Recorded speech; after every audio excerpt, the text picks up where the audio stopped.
Ravi de vous retrouver pour cette édition de 19h. Un seul titre, les associations islamiques pour la visite aux malades ont remis des dons au centre hospitalier Sanou Sourou ainsi qu'au CSPS de Wenzenville à Bobo-Dioulasso. Cette action s'inscrit dans le cadre de la journée de solidarité aux malades qu'elles organisent depuis une vingtaine d'années pour venir en aide à ceux qui sont dans le besoin.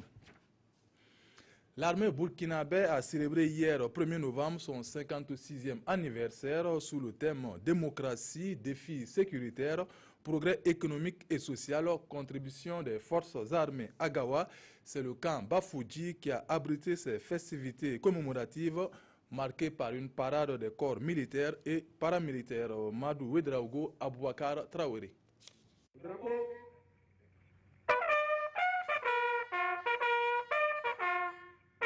Après le salut au drapeau et la revue des troupes, le chef de corps du 22e régiment d'infanterie commando de Gawa livre le message du ministre de la Défense à ses frères d'armes.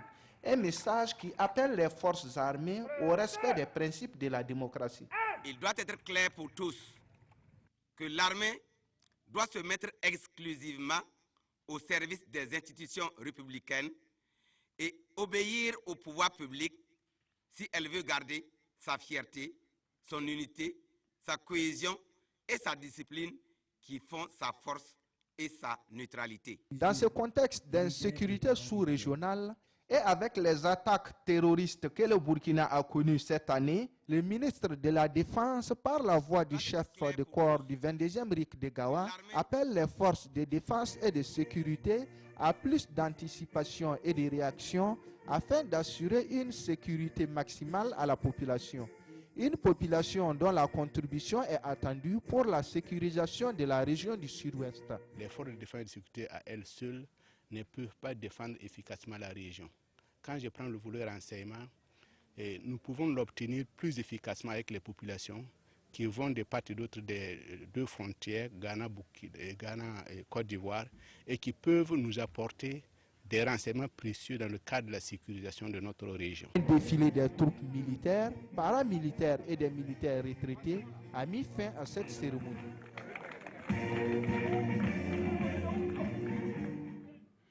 Depuis plus de 2 décennies déjà, les associations islamiques organisent une journée de solidarité avec les malades. Pour cette année 2016, le centre hospitalier Sanou Sourou et le CSPS de Wenzenville ont reçu environ 1,6 million de francs, 1,6 million francs CFA de ces associations dans le cadre de cette journée dont la philosophie est de voler au secours de ceux qui souffrent. Reportage Drissa Traoré, Mireille Carole Tougma.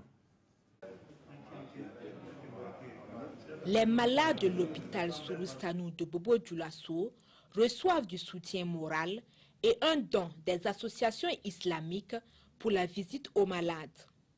Du savon, des bains, des pailles, des poches de sang collectées, de quoi soulager un tant soit peu les patients et leur apporter également de l'éclairage à l'image de la plaque solaire offerte au CSPS de Wenzenville. Et vous êtes sans ignorer qu'au Burkina Faso, la question de l'électricité est cruciale.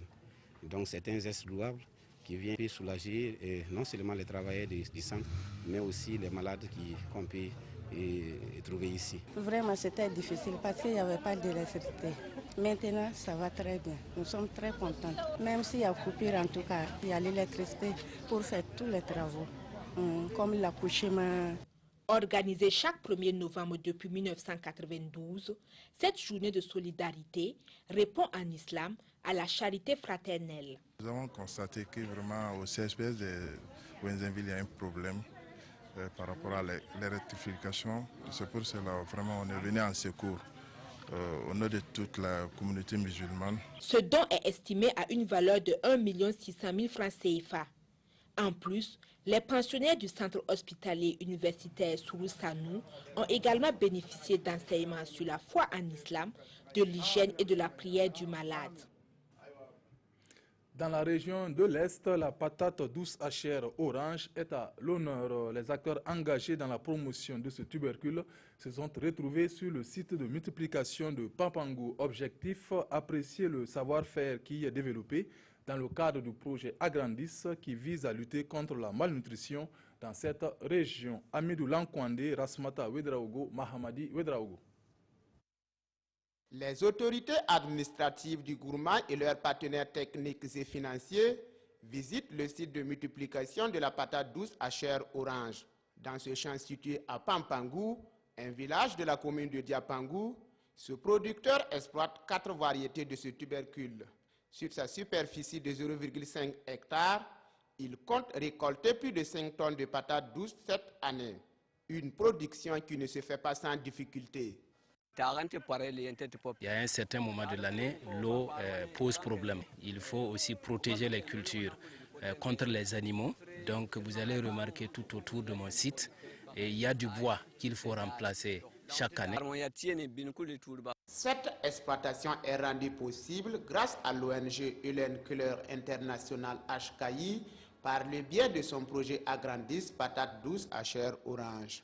Ce projet consiste à produire, à encourager la consommation de patates douces pour améliorer l'état nutritionnel et la santé de la mère et de l'enfant. Il y a un grand travail de communication pour montrer comment il faut alimenter l'enfant à partir de 6 mois avec la patate douce à chair orange, les élèves pour combler les insuffisances en vitamine A. La sortie a aussi permis aux membres de la délégation de découvrir différentes spécialités culinaires à base de la patate douce. Ils ont également pu échanger avec la population sur la problématique de conservation de ces tubercules. Le projet Agrandis compte à son actif 11 multiplicateurs, dont 2 femmes chargées de promouvoir le lien agriculture-nutrition à travers la patate douce à chair orange dans la région de l'Est.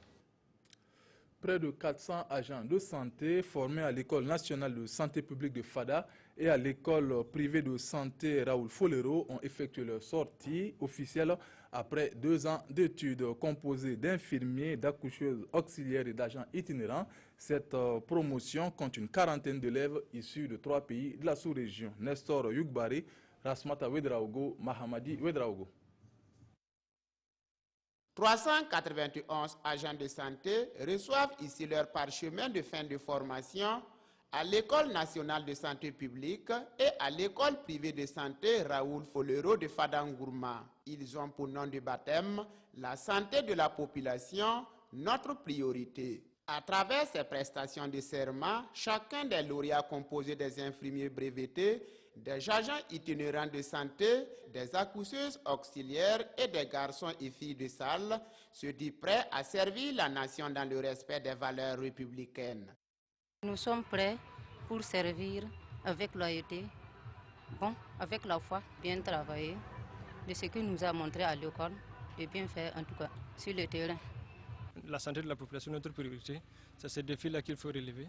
Parce que déjà, c'est vrai que les aînés sont en train de faire beaucoup. Nous aussi, à notre tour, on va ajouter en tout cas notre part dans la chose. Et surtout accepter et comprendre la population. Les parrains, tout comme les responsables d'école, n'ont pas manqué d'exhorter leurs filleuls à se mettre résolument au service de la population.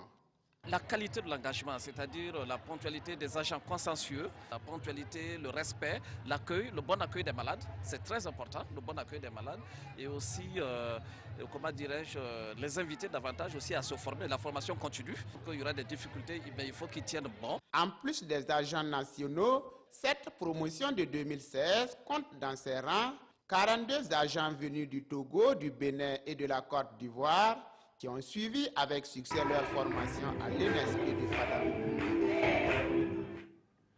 C'est tout pour ce soir. Merci de nous avoir suivis. Le 20h, c'est en compagnie de Fousseni Kindo. Bonne suite de programme. Bonsoir.